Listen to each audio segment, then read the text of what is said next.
હવે વાત કરીએ આંગણવાડી ભરતીની, તો જે મુજબ જિલ્લામાં આંગણવાડી કાર્યકર અને આંગણવાડી મદદનીશની જગ્યાઓ પર ભરતી કરવામાં આવશે અને જે લાયક અને રસ ધરાવતા ઉમેદવારોએ ICDS-PSBDN.in કરીને વેબસાઇટ છે તેમાં અરજી કરવાની રહેશે.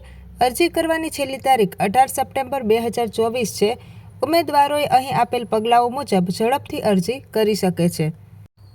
ત્યારબાદ શૈક્ષણિક લાયકાતની વાત કરીએ તો ભરતી કરવા માટે અરજદાર ઉમેદવારે કોઈપણ માન્ય બોર્ડમાંથી 12મું ધોરણ પાસ કરેલ હોવું જોઈએ.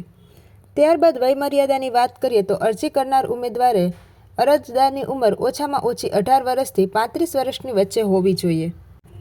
ત્યારબાદ પસંદગી માટે લેખિત પરીક્ષાના આધારે ઉમેદવારોને પસંદ કરવામાં આવશે. ત્યારબાદ માનદ વેતન કેટલું રહેશે તો કે 45 રૂપિયાનું માનદ વેતન આપવામાં આવશે.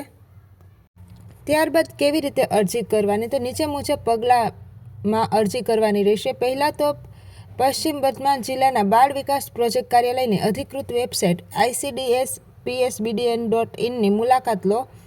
ત્યારબાદ આ પછી ઉમેદવારો એની વેબસાઇટની ભરતીમાં જાય અને આંગણવાડી સહાયકારક કે આંગણવાડી કાર્યકર તરીકે સૂચના જોવે અને ત્યારબાદ એની પાત્રતાને ધ્યાનમાં લઈ આ ફોર્મ ભરવાનું રહેશે.